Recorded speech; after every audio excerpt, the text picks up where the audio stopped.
నరుల చెడుతనము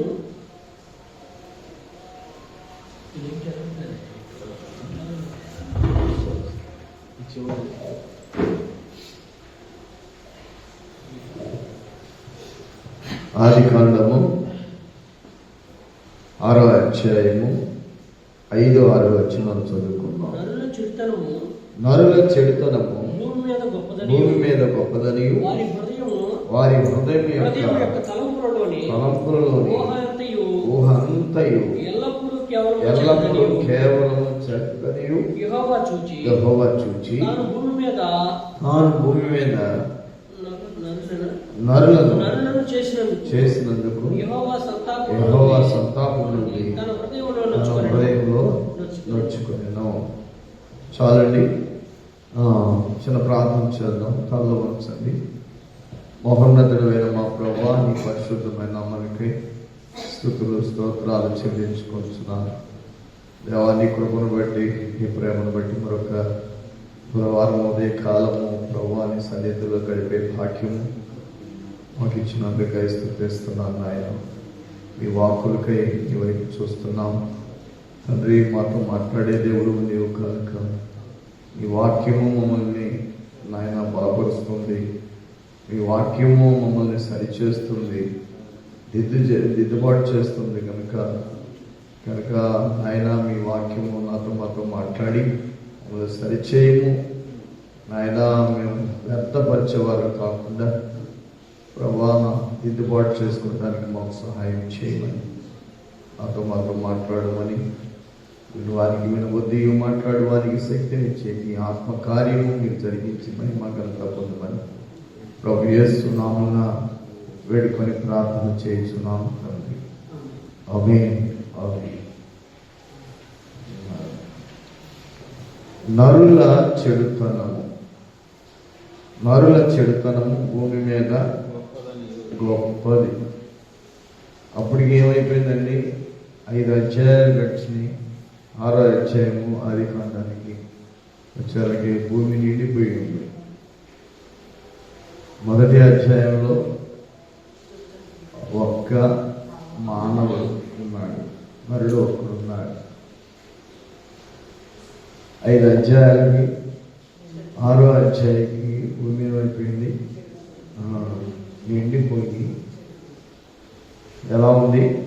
చెడుతనము అనేది వచ్చింది.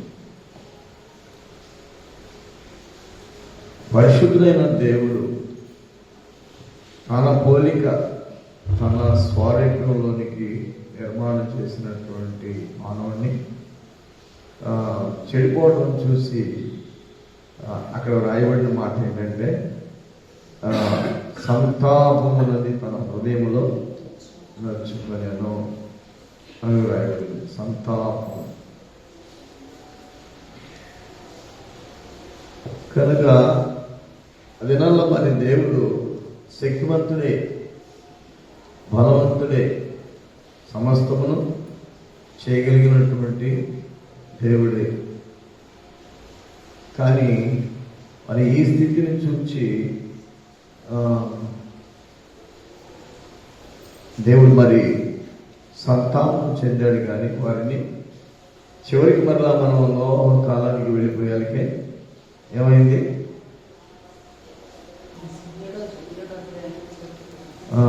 ఏమైపోయింది? అందరినీ, ఒక్క కుటుంబాన్ని మాత్రమే ఉంచి అందరినీ లేకుండా చేశాడు. అంతే. అంత దేవుని దృష్టిలో నరుడు చెడిపోయి ఉన్నాడు, పూర్తిగా చెడిపోయి ఉన్నాడు. దేవునికి కోపం పుట్టించేంత జాలిగల దేవునికి, ప్రేమగల దేవునికి, నీతిమంతుడైన దేవునికి, పరిశుద్ధత పవిత్రతను ప్రేమించి సత్యాన్ని అనుసరించే దేవునికి పాపం కలిగిందంటే మానవుని యొక్క పాపం ఎంత అధికమైందో అప్పుడు మనం దాన్ని ఆలోచించవచ్చు. క్షమించే దేవుడు, ప్రేమించే దేవుడు, ప్రేమించే దేవుడు, క్షమించే దేవుడు. అలాంటి దేవునికి విరుద్ధమైనటువంటి చెడుతనము మానవుల్లో ప్రబలిపోయింది, కానీ కోపాన్ని పుట్టించారు. మానవుల కోపాన్ని పుట్టించారు దేవుడికి. కానీ అక్కడ ప్రభు నిబంధన చేసుకున్నారు కదండి. మొత్తము ఏమైపోయింది?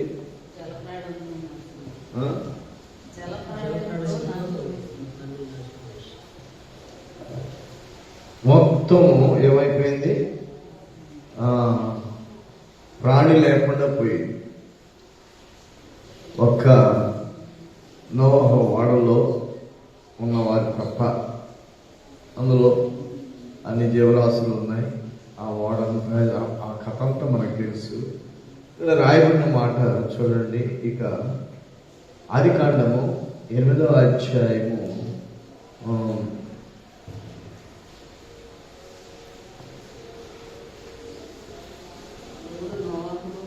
21వ వచనం చదువు. అప్పుడు యెహోవా ఇంపైన సువాసనను ఆగ్రహించి ఇక మీదట నరులను బట్టి భూమిని మరలా శపించను. ఎందుకనగా నరుల హృదయాలోచన వారి బాల్యం నుండి చెడ్డది. నేను ఇప్పుడు చేసిన ప్రకారం ఇకను సమస్త జీవులను సంహరింపను. భూమిని నిలిచినంత వరకు గతకాలము, పాతకాలము, శీతోష్ణములు, వేసవి, శీతాకాలము, రాత్రి బొమ్మలు ఉండక మానవని తన హృదయంలో అనుకోలేను. ఎవరితోనో కాదు, తనతోనే తానే నిబంధన. దేవుడితోనే దేవుడే నిబంధన చేసుకున్నాడు. తన హృదయంతో కానీ తన హృదయంలో అనుకునేను. నేను ఇప్పుడు చేసిన ప్రకారం ఇకను సమస్త జీవులను సంహరింపను. ఎవరిని బట్టండి? నరులను బట్టి. చెడుతనం ఎవరిది? నరులది. కానీ సంహారం ఏది జరిగింది?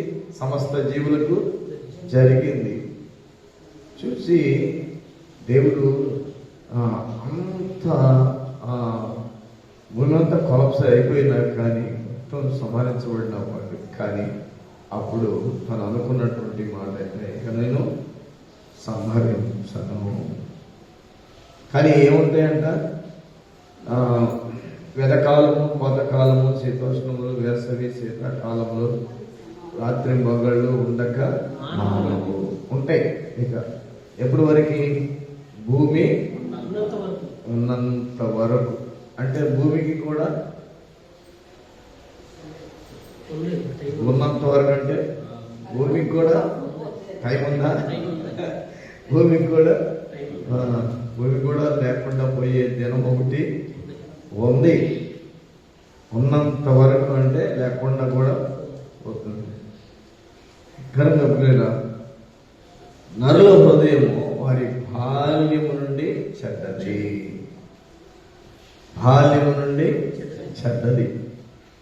ఇప్పుడు మనం భక్తి చేసే విధానంలో కూడా దేవుడు కోరుకుంటుంది ఏంటంటే హృదయ శుద్ధి.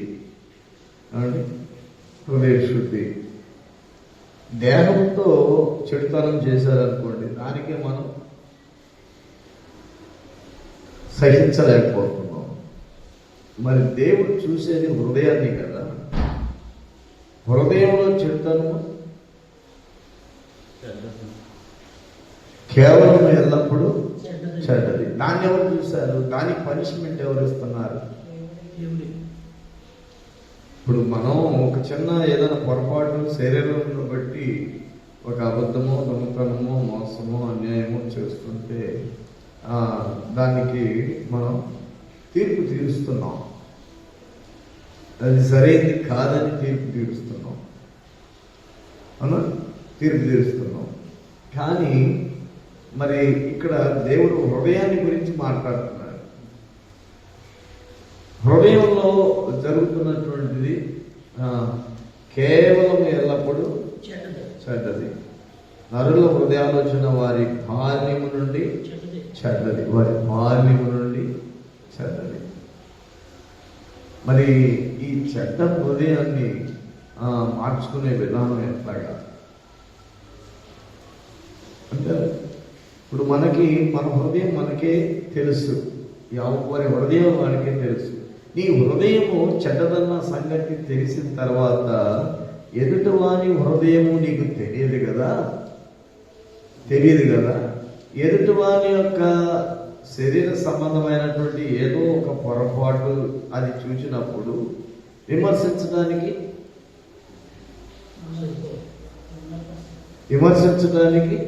ముందుకు వస్తున్నామా లేదా? ముందుకు వస్తున్నాం. కానీ అలా చేయొచ్చా? చేయటానికి ఏమో ఒకవేళ దేవుడి వాక్యం ఏమంటే, నా హృదయము ఇలా ఉంది కదా. దేవుడు శరీరాన్ని హృదయాన్ని రెండు చూస్తున్నాడు. ఇక్కడ నరుల హృదయము కేవలం ఎల్లప్పుడూ చెడ్డదని వాక్యం సెలవిస్తుంది కదా. దేవుడు హృదయాన్ని చూస్తున్నాడు. నేను బాహ్య సంబంధమైనటువంటి ఏం చూస్తున్నాను? శరీరాన్ని చూస్తున్నాను.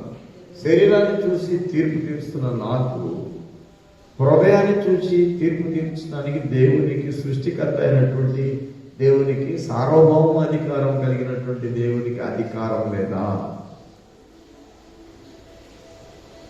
అంటే నువ్వు తీర్పు తీర్చకుండా ఉంటే నీకు తీర్పు తీర్చబడదు, అంతే కదా.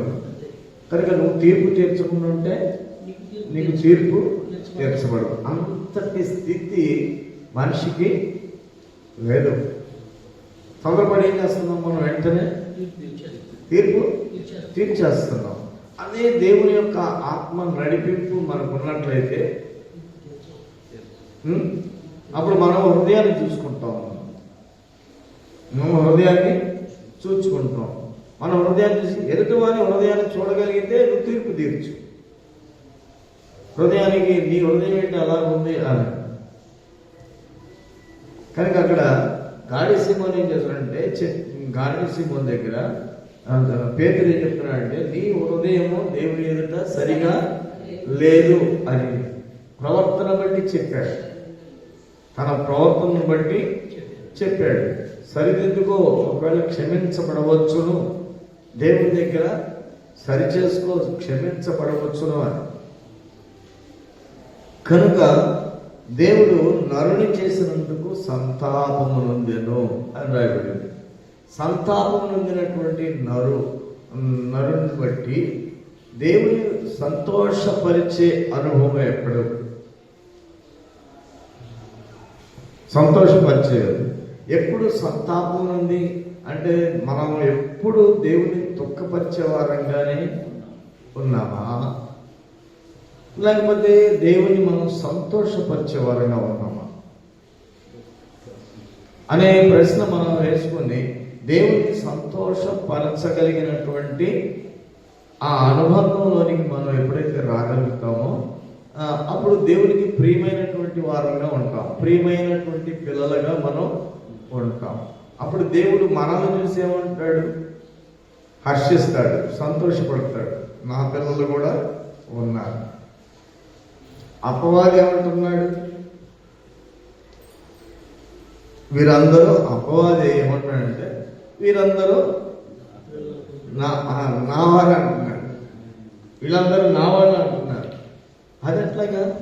దేవుని పోలికలో దేవుడు సృష్టించినటువంటి నరుడు, దేవుని పోలికలో చేసిన నరుడు ఎలాగో అటు ఓటేసరిగా అటు వాళ్ళు అయిపోయారు కదా. అపవాదికి లోబడటం వలన అపవాది సంతానం అయిపోయింది. మీరు అందుకని మీ తండ్రి అయినటువంటి అపవాది సంతానము అని చెప్పాడు ప్రభు. కాదు, మేము అబ్రహాము సంతానం అని వాళ్ళు అన్నారు. మీరు అబ్రహాము సంతానం అయితే నా మాట మీరు వింటారు. కానీ ఇప్పుడు మీరు అబ్రహాము సంతానము కాదు, అపవాది సంతానం అని అంటే వాళ్ళకి కోపం వస్తుంది. ప్రభు చెప్తున్న మాటలు వాళ్ళకి కోపం వస్తూనే ఉంది. ధర్మశాస్త్రం లేదా? వాక్యం లేదా? సత్యం అనేది అసత్యం అనేది గుర్తుపట్టే విధానాలు లేవా? ఆజ్ఞలు కట్టడలు లేవా? అన్నీ ఉన్నాయి. కానీ వాళ్ళు ఏ సంతానం అన్న సంగతి ఆ స్థితిలో ఉన్నారు. కానీ ఎవరిని తప్పు పట్టుతున్నారు? ఎదుటి వ్యక్తిని తప్పు పట్టగలిగే స్థితి, అది యేసు ప్రభువును కూడా తప్పు పట్టగలిగేంత స్థితి వారిలోకి, అంటే విశ్రాంతి దినము ఆచరించట్లేదు, ధర్మశాస్త్రం ఇలా ఉంది కదా అనే విధానాన్ని వాళ్ళు ముందు పెట్టుకున్నారు. కనుక ఇప్పుడు మనం సంతోషపరచాలి, దేవుడిని సంతోషపరచాలి. దేవుడిని సంతోషపరచాలంటే ఎలాగా? ఒక పరివర్తన. ప్రభు చెప్పింది ఏంటంటే పరివర్తన. పాపము ఒప్పుకున్నంత మాత్రాన, విడిచిపెట్టినంత మాత్రాన సంతోషాన్ని కలుగు చేస్తామా? పాపం అనేది హృదయం నిండి ఉన్న దాన్ని బట్టి చేస్తున్నాం. హృదయ ఆలోచనలు మొట్టమొదటిగా హృదయంలో ఆలోచన పుట్టింది. ఆ ఆలోచనని అది పాపమో పాపం కాదో సరైనటువంటి గుర్తింపు లేక దాన్ని చేసేవాళ్ళు ఉన్నారు, తెలిసి చేసేవాళ్ళు ఉన్నారు. కనుక ఆ పాపం అనేది లేకుండా చేసుకోవడానికి మనం చేసిందని ప్రభు సన్నిధిలో పశ్చాత్తాపం అనేది దేవుడు మనకి ఇచ్చాడు. పశ్చాత్తాపం అంటే దేవుడికి ఇష్టమైనది. ఇక్కడ ఏం రాయబడింది? ఆఘ్రాణించి నరుల చూడండి. అప్పుడు యెహోవా ఇంపైన సువాసనను ఆఘ్రాణించి ఇక మీదట నరులను బట్టి భూమిని మరలా శపించను. అప్పుడేంటి?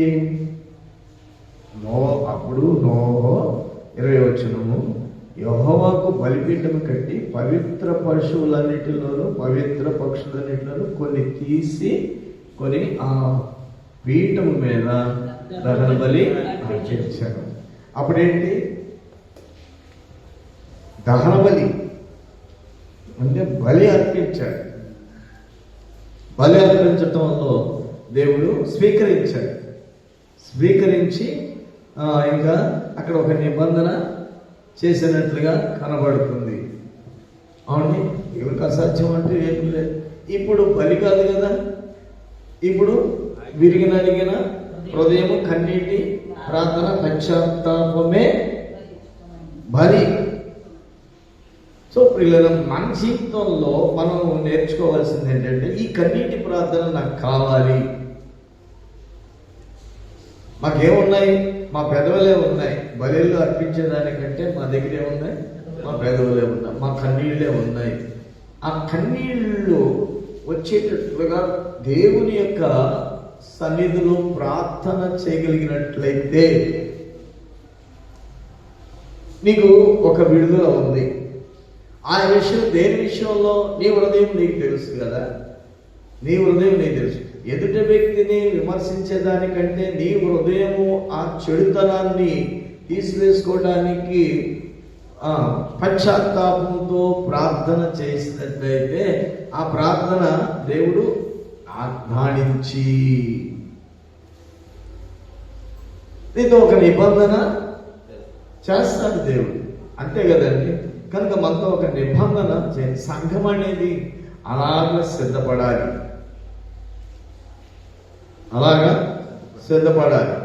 మరి అలాగా యేసుక్రీస్తు ప్రభు ఈ లోకానికి శరీరధారిగా వచ్చినప్పుడు ఆయన సిద్ధపరిచింది సంఘాన్ని.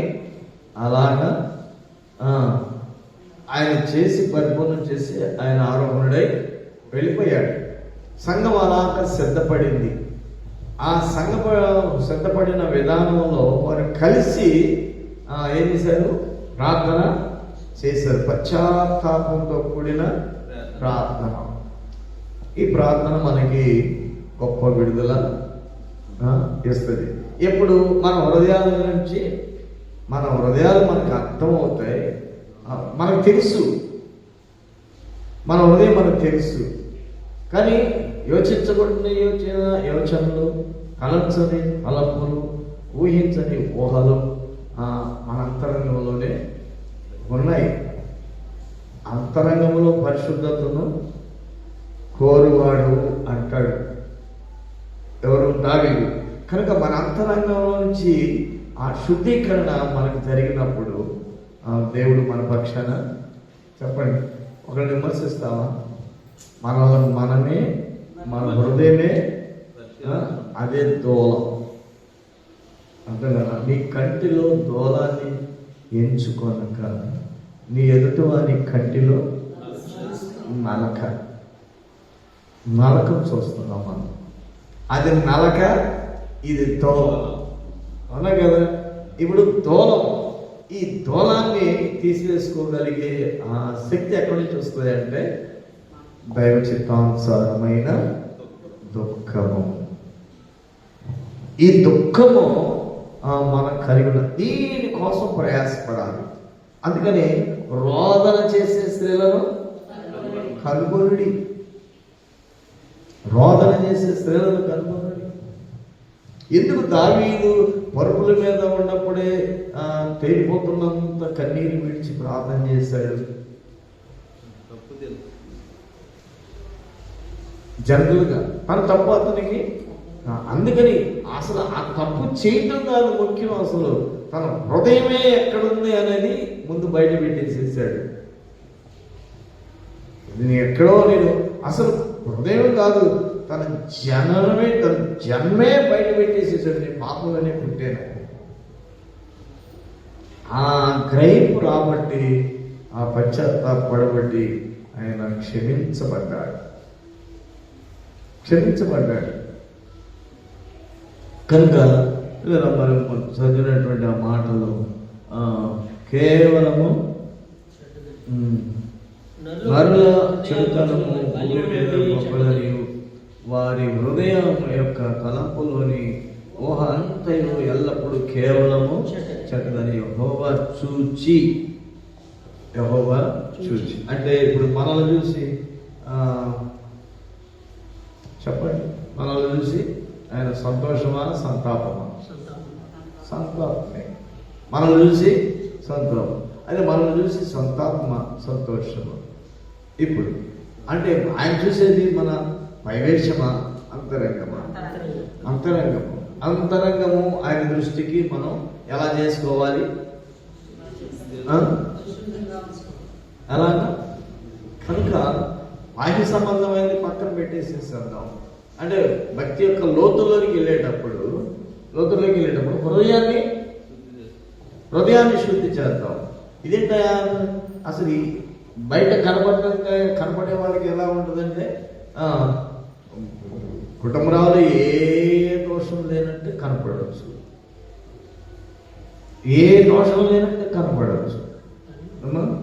కానీ హృదయంలో ఉన్న సంగతి ఎవరికి తెలుసు? ఆయనకి తెలుసు, తనకే కుటుంబరాలకే తెలుసు. నేను ఇచ్చే సాక్ష్యం ఏంటి? ఆయన దోషం లేనివాడు. కనుక దేవుడు ఇచ్చే సాక్ష్యం. అందుకనే యెహోవా చేత నిర్దోషని ఎంచబడినవాడు, యెహోవా చేత నిర్దోషి. ప్రభా, నీ దృష్టికి నేను ఎలా ఉన్నాను? అది మనం మార్బల్స్ పొందాం అనుకుంటున్నాం, కానీ మార్బల్స్ పొందాం ఏదో పాపాలు పేరు చేసుకున్నాం, వదిలిపెట్టేసాం. కానీ దాని స్వభావం వదిలిపెట్టలేదండి. అది మనల్ని పట్టుకుందో మనం దాన్ని పట్టుకున్నాము. కానీ ఈ అన్యోన్యమైన బంధం మాత్రం కొనసాగుతూనే కొనసాగుతుందా లేదా? మనం ఏదైనా పట్టుకున్నాము మొత్తానికి అది ఉంది. మార్బల్స్ పొందామా లేదా? పొందిన లెక్కలో ఉన్నాము. నిరీక్షణ కూడా మనం మార్బల్స్ పొంది పాప క్షమాపణ నిమిత్తము బాప్తిసం తీసుకోండి, పరిశుద్ధాత్మ అనే వరాన్ని మీరు పొందుతారు అనేది దేవుని వాక్యం. పరిశుద్ధాత్మ నడిపింపు మనకు వస్తుందని ఉంది. భక్తులకి అలాంటిదే వచ్చింది. ఇప్పుడు మనం మార్బల్స్ పొందాము, బాప్తిసం తీసుకున్నాం. అసలు కొంతమంది మార్బల్స్ అంటేనే కూడా తెలియదు బాప్తిసం. అయితే యోహాను చెప్పినటువంటి బాప్తిసం అది ఎలాంటిదంటే అగ్నితోనూ పరిశుద్ధాత్మతోనూ బాప్తిసం అని చెప్పారు. ఆ బాప్తిసం మాకు తెలియదు, మాకు యోహాను ఇచ్చే బాప్తిసమే అని పౌలుతో అన్నారు వాళ్ళు అమ్మా. కానీ ఇక్కడ మనం పొందవలసినటువంటి బాప్తిసము హృదయ శుద్ధి అదే కోరుకున్నాడు దేవుడు. ఈ హృదయ శుద్ధి మనం దాన్ని శుద్ధి చేసుకునే విధానానికి ఎప్పుడైతే ఒక్కొక్కటి అవుతుందా, హృదయం శుద్ధి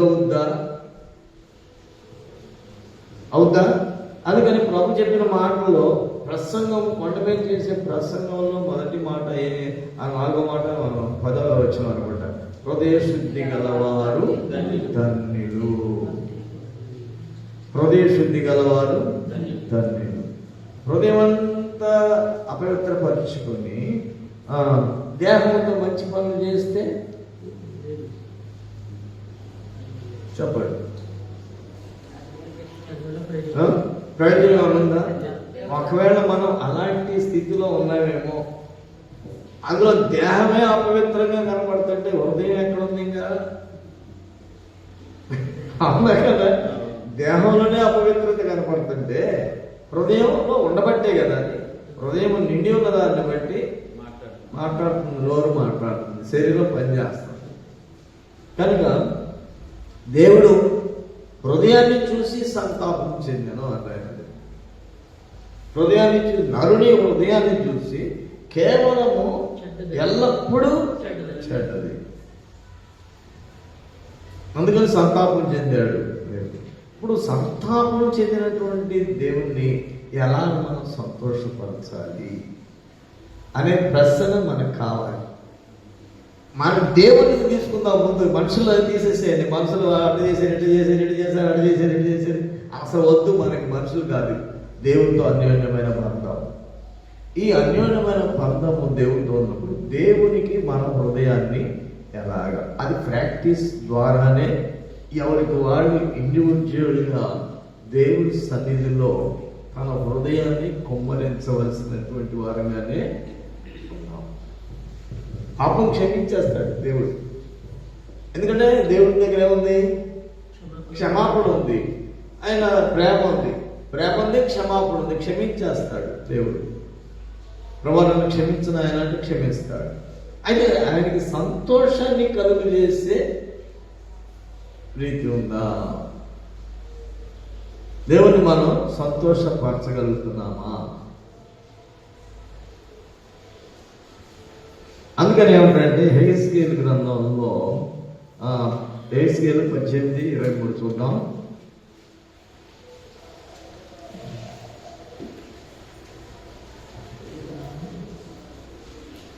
18వ అధ్యాయం 23వ వచనం. దుష్టులు మరణం పొందడం బట్టి నాకేమాత్రమైన సంతోషము కలుగునా? వారు తమ ప్రవర్తనను దిద్దుకొని బ్రతుకుటయే. ప్రవర్తన దిద్దుకొని బ్రతుకుటయే నాకు సంతోషం. అంటే ప్రవర్తన దిద్దుకోవడం అంటే ఏంటి?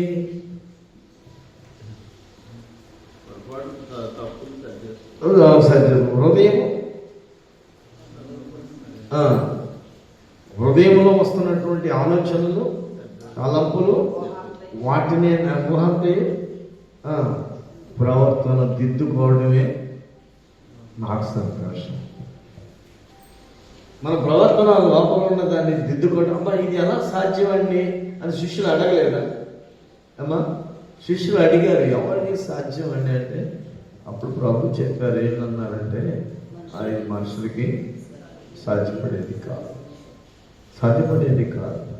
అందుకనే దేవుడు పరిశుద్ధాత్మను మన దగ్గరికి పంపించాడు. పరిశుద్ధాత్మను మనం సంపాదించుకుంటే అప్పుడు అర్థమవుతుంది. మీరు ఆ ప్రాక్టీస్లోకి వస్తే కానీ చిన్న విషయాలు కూడా పరిశుద్ధాత్మ నడిపింపుతూ వస్తున్నప్పుడు అవగాహన అర్థమవుతుంది. ఎదుటి వ్యక్తిని మనం అసలు ద్వేషించలేము, దూషించలేము, అవమానపరచలేము.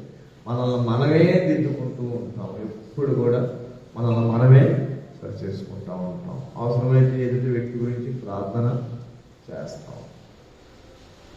ఆ అనుభవంలోనికి మనం రావాలి.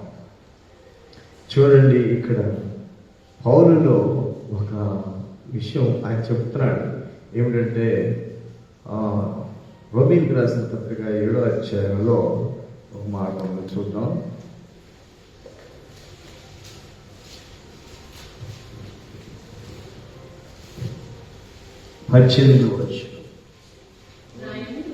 నా యందు అనగా నా శరీరమందు మంచిది. ఎందుకని అక్కడ కేవలం ఎల్లప్పుడూ చెడ్డది. నా యందు ఏమంటున్నాడు? అనగా నా శరీరం ముందు మంచిది ఏది నివసింపదని నేను. ఇప్పుడు మనం ఏం అడగాలండి? నేను మంచివాడని నేను చెప్పగలిగే స్థితి ఉందా ఏమా? ఇప్పుడు ఎవరైనా నువ్వు మంచివాడు కాదు అని అంటే మనకు రోషం వస్తుంది, అవునా కదా? బాధ కలుగుతుంది. అయితే ఇప్పుడు ఆయన ఏమంటున్నాడు? తనకు తానే ఏం సాక్ష్యం ఇస్తున్నాడు? నా యందు అనగా నా శరీరమందు మంచిది ఏది నివసింపదని నేను ఎరుగుతాను. మేలైనది చేయవలన కోరిక నాకు కలుగుతున్నది కానీ దానిని చేయుట నాకు కలుగుటలేదు. ఇక్కడ మేలు చేయాలనుకుంటున్నాడు, ఆ కోరిక ఉంది, కానీ నేను చేయడానికి చేయలేకపోతున్నాను. కోరిక ఉంది కానీ చేయలేకపోతున్నాను. మంచి భక్తి చేయాలని ఉంది కానీ చేయలేకపోతున్నాను. ఎందుకని? నా యందు ఏం మంచి లేదు, నా యందు మంచి లేదని నేను ఎరుగుదును అని అంటున్నాడు. దానికి కారణం నా కోరిక ఉంది మంచి చేయాలని, కానీ చేయలేకపోతున్నాను. మేలైనది చేయవలసిన కోరిక నాకు కలుగుతుంది కానీ దాన్ని చేయటం నాకు కలుగలేదు.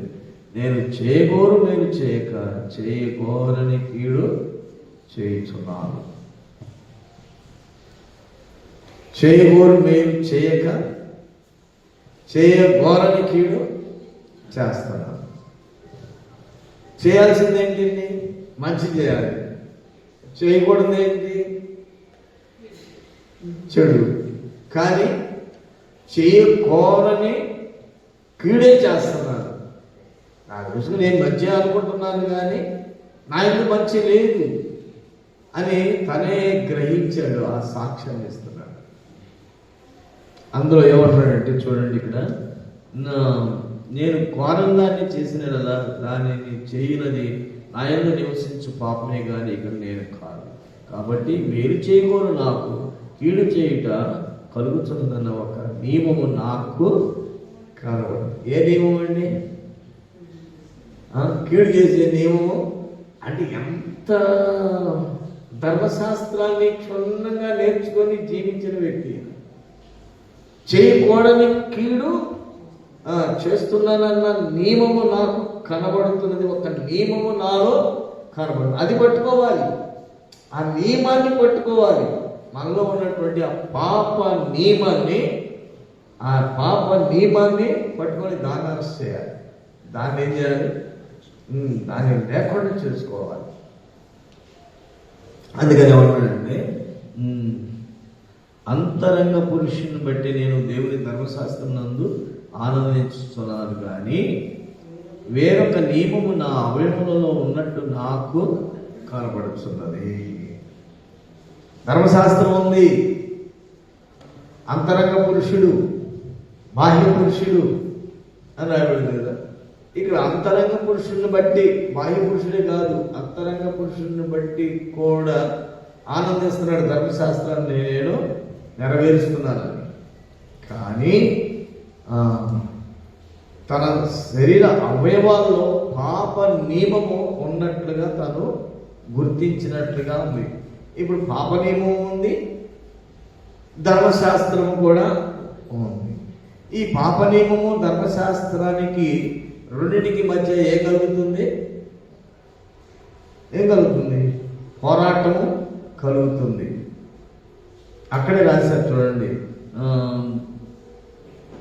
వేరొక నియమము 23 వచనం, వేరొక నియమము నా అవయవంలో ఉన్నట్టు నాకు కనబడుతున్నది. అది నా మనస్సు నందున్న ధర్మశాస్త్రంతో పోరాడుచు నా అవయవంలో ఉన్న పాప నియమమునకు నన్ను చెరపట్టి లోపరుచుకుంటున్నది.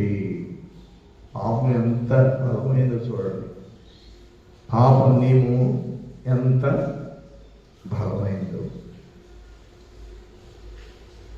దాన్ని మనం ఎలా పరిశుద్ధులము కాగలుగుతాం. అప్పుడు కదండి పాప నియమము లేకుండా ఉంటేనే కదా పరిశుద్ధులు. ధర్మశాస్త్రము తనలో ఉన్నటువంటి ధర్మశాస్త్రముతో తన శరీర అవయవాల్లో ఉన్నటువంటి పాప నియమము ఏం చేస్తుందంటే పోరాడుతూ ఉన్నదండి. పోరాడుతున్నది. అయితే పోరాడి ఏం చేస్తుంది? ఎవరు చెరపట్టింది? ధర్మశాస్త్రాన్ని చెరపట్టిందంట. ధర్మశాస్త్రాన్ని చెరపట్టిందంటే పాప నియమం బలమైందా? ధర్మశాస్త్రం అక్కడ బలమైందా? శరీరం అందు పాప నియమమే బలమైంది. అదే కదమ్మా. ఇప్పుడు మనం కూడా మనం భక్తి చేస్తున్నాం, నీతిగా బ్రతుకుతున్నాం, అన్నీ ఉన్నాయి. మన శరీరం వల్ల అది ఉంది, ఇది కూడా ఉంది. కానీ పాప నియమము అనేది ఏం చేస్తుంది? పోరాడి అంత ధర్మశాస్త్రం నీలో ఉన్న అంత ధర్మశాస్త్రము ధర్మక్రియలు ఎన్ని ఉన్నప్పటికీ కూడా నీలో ఉన్న పాప నియమము దాన్ని జయించేసిందంటే చేసిందంతా ఏమైపోయింది అమ్మా? అదే మనం అక్కడ కొర్నేలు గురించి మనం చెప్పుకున్నాం కదండి. ఏమండి? ఆయన ధర్మక్రియలు ఉన్నాయి, ప్రార్థన పెడుతుంది, నీతివంతుడు అన్నీ ఉన్నాయి. కానీ పాప నియమము ఉంది కదా. పాప నియమము అరెస్ట్ అవడానికి కదా దూత వచ్చి చెప్పింది పేతుని పిలిపించమని. అసలు ఆ భక్తి ఉందండి ఇప్పుడు అనుకున్నాం. ఆ భక్తి విధానాన్ని మనం అర్థం చేసుకున్నా కానీ దొరుకుద్దా మనకి? కేవలం అయ్యో ఎట్లాగ మరి అయ్యో అని అంటున్నాడు కదా. ఇక్కడ ఏమంటున్నాడు చూడండి. అక్కడ పోరాడుచు నా అవయములో ఉన్న పాప నియమమునకు నన్ను చెరపట్టి లోబర్చుకొనుచున్నది. అయ్యో ఎంత మన ఎంత నేను ఎంత నీతిమంతుడిని అనుకుంటాను మనం. అయ్యో మనం ఎంత దౌర్భాగ్యం అనుకుంటామా నీతిమంతుడా? చెప్పు ఏదో నీతిమంతుడు అనుకుంటాం. అయ్యో ఇక్కడ పౌలు ఏమంటున్నాడు? అయ్యో నేనెంత దౌర్భాగ్యుడను. ఇప్పుడు అలా అన్నావా ఈ మాట అమ్మా?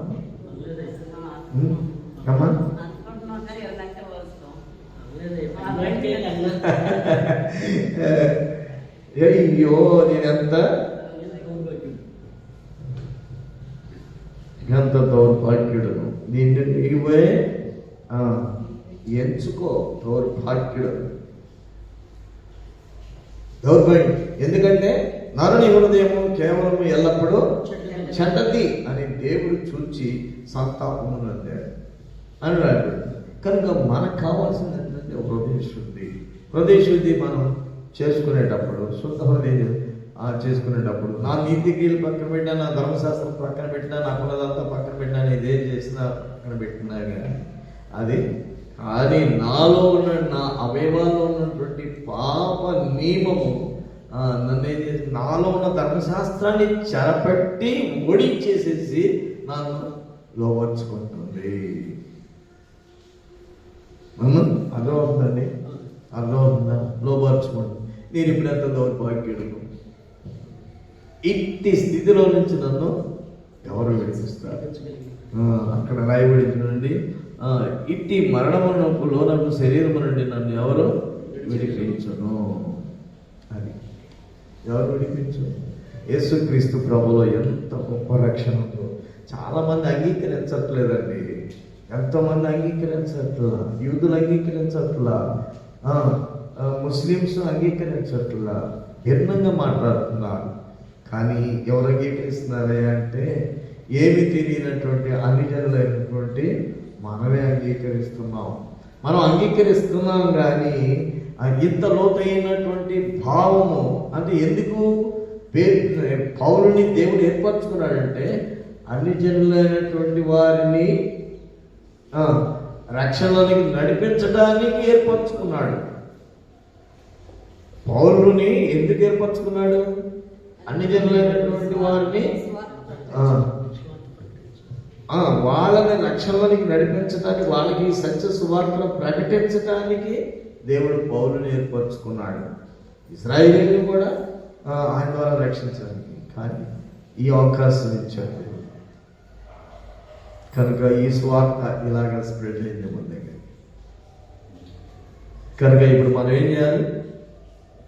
ఇశ్రాయేలు అంటే క్రీస్తుని అంగీకరించినప్పుడు ఇశ్రాయేలు కంటే యోగ్యం అవుతాం. అంతే కదండి. క్రీస్తుని అంగీకరించాం. క్రీస్తుని కొంతమంది అంటే వాళ్ళు అంగీకరించరా అంటే మర్మం ఉంది. ఇక్కడ కూడా అంగీకరిస్తారు. వాళ్ళు కూడా ఏం చేస్తారు? సమయం మనకిచ్చారు కనుక, దేవుడు సమయం మనకిచ్చారు కనుక మనం ఈ సమయంలో దేవుణ్ణి క్రీస్తుని అంగీకరించి మన హృదయాన్ని శుద్ధి చేసుకోవాలి. ఈ ఫలముతో, ఈ భారంతో మనం ప్రార్థన చేయగలుగుతున్నప్పుడు పాప నియమాన్ని జయించాలి. మార్మస్ పొందినంత మనం బాప్తీసం తీసుకున్నామా, 2 ద్రాక్షారసం తీసుకున్నామా, పాప నియమము అరెస్ట్ అయిందా? పాప నియమము చచ్చిందా? అది పలుకుతుందా? అది కనబడుతుందా? అది ఎట్లా కనబడాలి? అది నువ్వు బయటికి కనబడకుండా దాచిపెట్టినా కానీ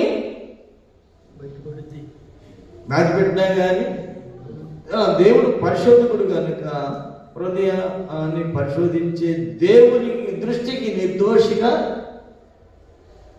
చెప్పండి, నిర్దోషిగా. చాలాసార్లు అమ్మో నేను ఈ మాట అంటే ఏమవుతుందో, అమ్మో నా మనసులో అనుకుంటే ప్రభా తీసేయను ఆయన, మనసులో వచ్చేసింది, అది వచ్చింది నాయన తీసేయను ఆయన అని అలాగే ఎప్పుడైతే ప్రాక్టీస్లోకి వస్తామో, అభ్యాసంలోకి వస్తామో, దేవుని యొక్క నిజమైన వెలుగుని మనం చూడగలుగుతాం. అప్పుడు లోకంతో సంబంధం ఏముంది నీకు? ఇంకా లోకంతో సంబంధం ఏముందండి? లోకంతో అసలు సంబంధమే లేదు. కనుక అలాగా ఇక్కడ ఏమన్నాడంటే, తర్వాత లాస్ట్లో ఆయన చెప్పిన మాట ఏంటంటే 25వ వచనంలో మన ప్రభువైన యేసుక్రీస్తు ద్వారా దేవునికి కృతజ్ఞతాస్తుతులు చెల్లించున్నాను ఆయన కాగా మనస్సు విషయంలో నేను దైవ నియమమునకును శరీర విషయంలో పాప నియమమునకు దాసుడై ఉన్నాను అనేది గ్రహించాడు. శరీర విషయంలో దేనికి దాసుడైపోయినాడు? పాప నియమానికి దాసుడైపోయినాడు. ఈ పాప నియమము అలాగనే కొనసాగించాడా అండి? అది గ్రహించాడు. ఆ గ్రహింపులోకి వచ్చిన తర్వాత ఇది ఎక్కడి నుంచి పోయింది అంటే యేసుక్రీస్తు ప్రభు ద్వారానే. అందుకని అంటున్నాడు, నేను యేసుక్రీస్తు తండ్రి అయినటువంటి దేవునికి కృతజ్ఞతాస్తుతులు చెల్లించుచున్నాను. ఎందుకంటే యేసుక్రీస్తు ప్రభుని నాకు రక్షకుడిగా దేవుడు ఇచ్చాడు. ఆయన ద్వారా నేను దేవునికి కృతజ్ఞతాస్తుతులు చెల్లించుచున్నాను. ఎందుకంటే ధర్మశాస్త్రము దేన్ని చేయజాలకపోయానో దానిని దేవుడు చేశాను అని రాయబడి. కనుక దేవుణ్ణి సంతోషపరిచే అనుభవానికి రావాలంటే బాహ్య సంబంధమైనటువంటి చిన్న వాళ్ళు చేసిందా, మనం చేసిందా, ఈ చేసింది, ఎవరు చేసిందా, ఈ కాదు దేవుడు చూసేది. అక్కడ ఆదికాండంలో ఎవరిని చూశాడండి? నరుని యొక్క హృదయము కేవలం ఎల్లప్పుడూ చెప్పారు, చూసి సంతాపించింది. ఇప్పుడు ప్రవర్తన దిద్దుకోవటమే కదా నాకు సంతోషము అని పౌలు అంటాడు. మళ్ళీ అక్కడికి వచ్చి నవీన స్వభావం మనం నేర్చుకున్నాం కదా ఎఫెసీయుల పత్రికలో. నవీన స్వభావం, నవీన స్వభావము. తర్వాత ఏ పోలిక అండి? దేవుని పోలిక. ఏ పోలికలో పుట్టాము? మరి ఏ పోలికలో మార్పు రావాలి? అట్టి వారికే ఎక్కడ స్థానము? పరలోక స్థానం. అదే కదా అక్కడ రాయబడింది ఎఫెసీ పత్రికలో.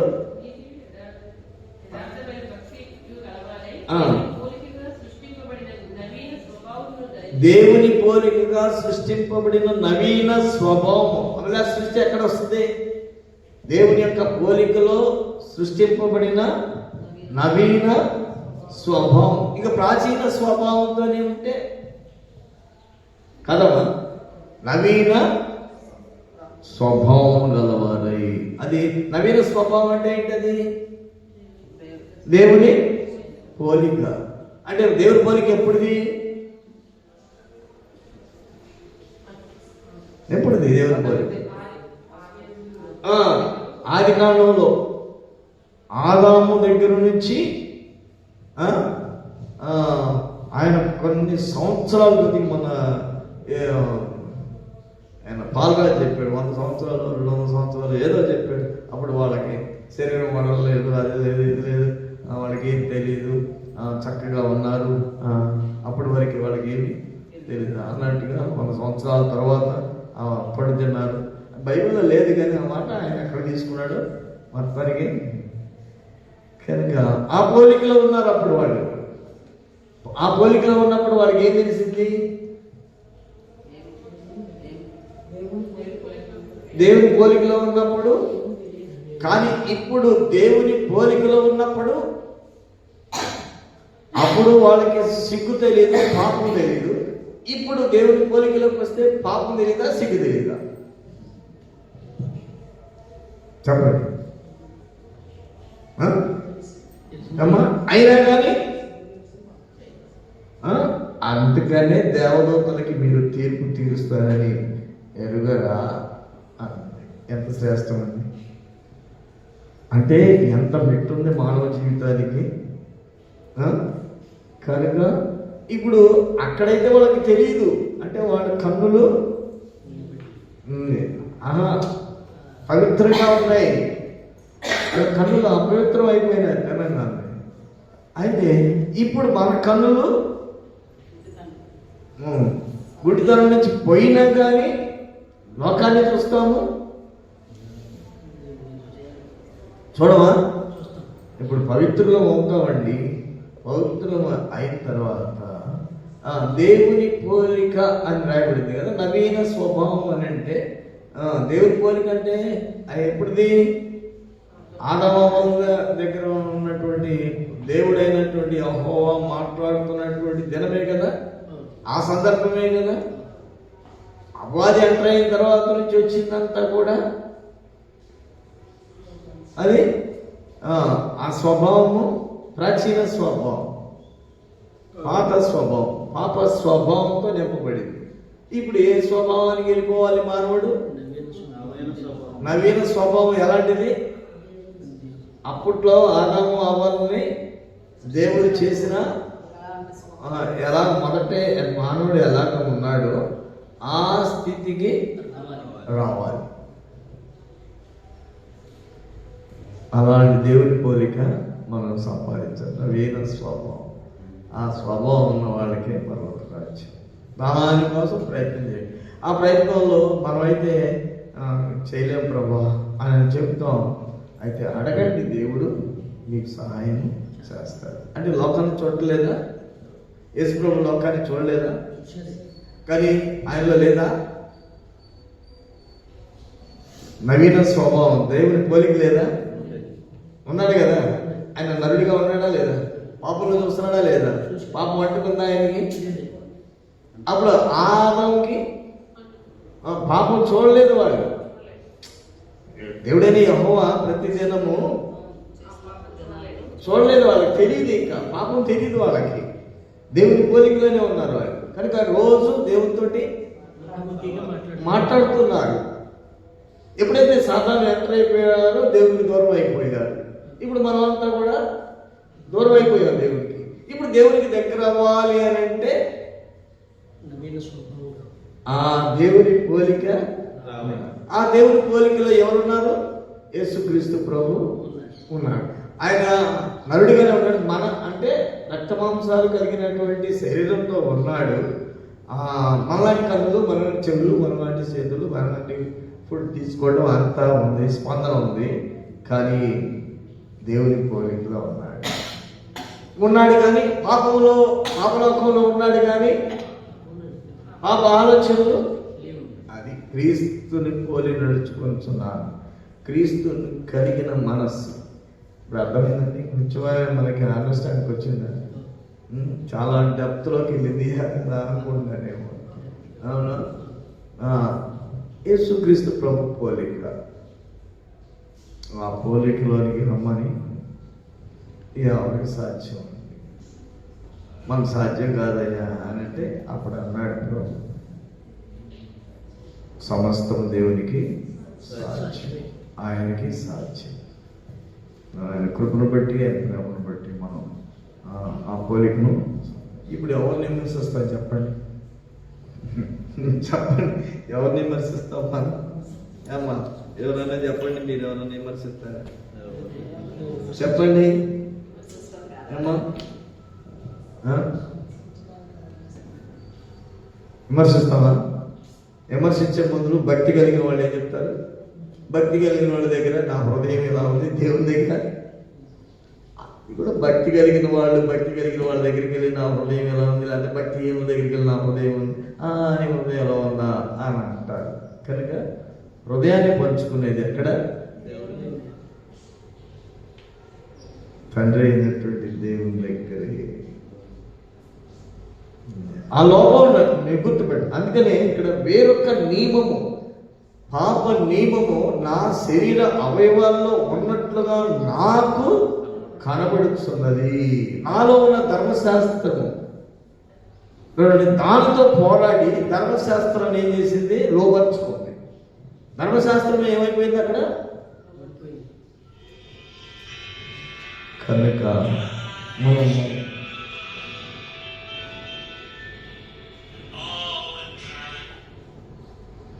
ధర్మశాస్త్రము,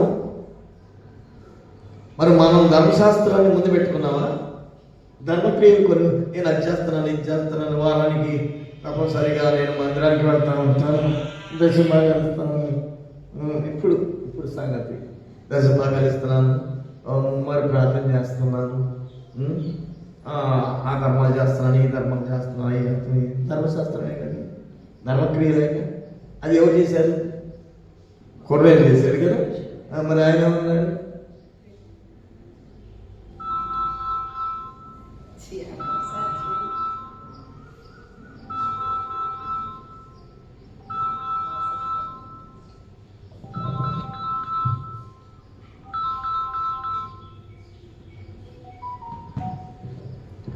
అది. కనుక ఇప్పుడు మనం ఏం చేయాలి?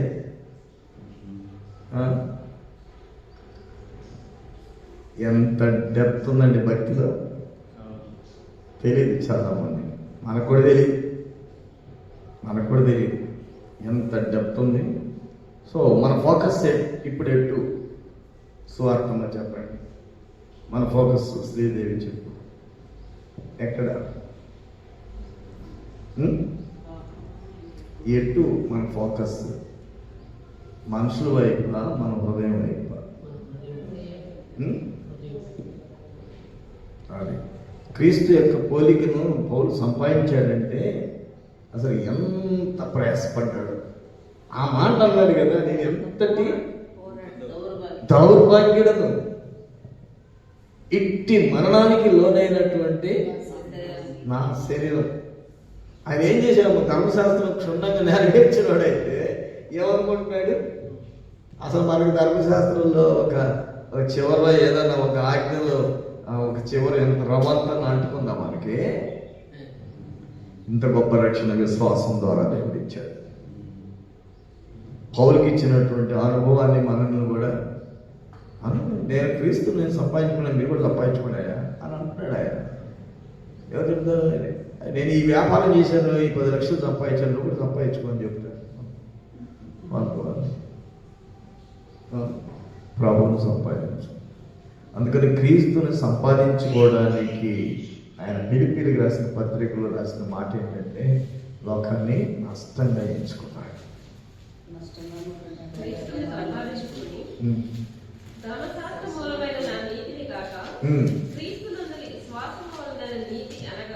ఆ మాట నాకు ఎంత సంతోషాన్ని కలిగజేస్తుందంటే, ధర్మశాస్త్రము వల్ల వచ్చే నీతిని కాక క్రీస్తు నందు విశ్వాసం వల్ల వచ్చే నీతిని అనగా విశ్వాసమును బట్టి ఆ, దేవుడు అనుగ్రహించు నీతి గలవాడై నీతి గలవాడునై ఆయన యందు అగుపడి నిమిత్తము ఆయన ఎందుకు అగపడి నిమిత్తము ఎందుకు చేతనైనను ఆ, మృతులలో నుండి నాకు పునరుద్ధానము అది కలగాలి. మృతులలో నుండి నాకు పునరుద్ధానము కలగాలి. మృతుల్లో పునరుద్ధానం అనేది కూడా చాలా ఉందండి సబ్జెక్టు.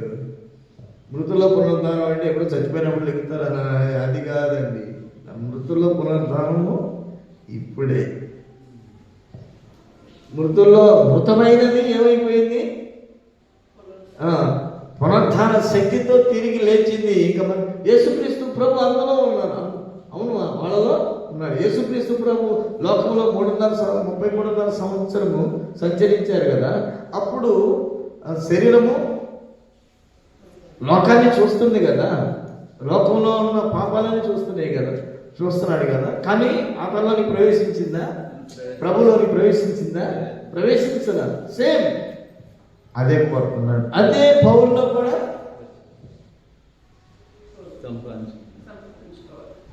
అదే మనలో కూడా సంపాదించుకోమన్నాడు.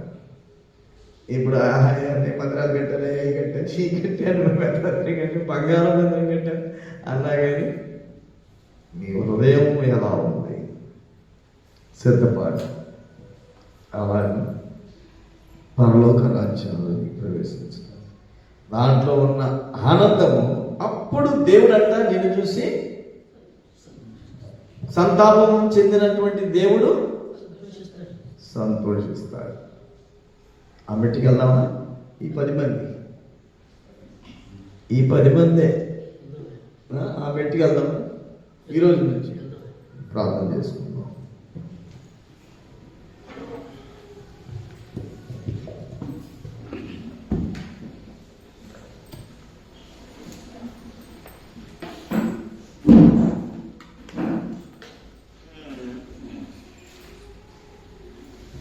ప్రార్థన చేసుకుందామండి.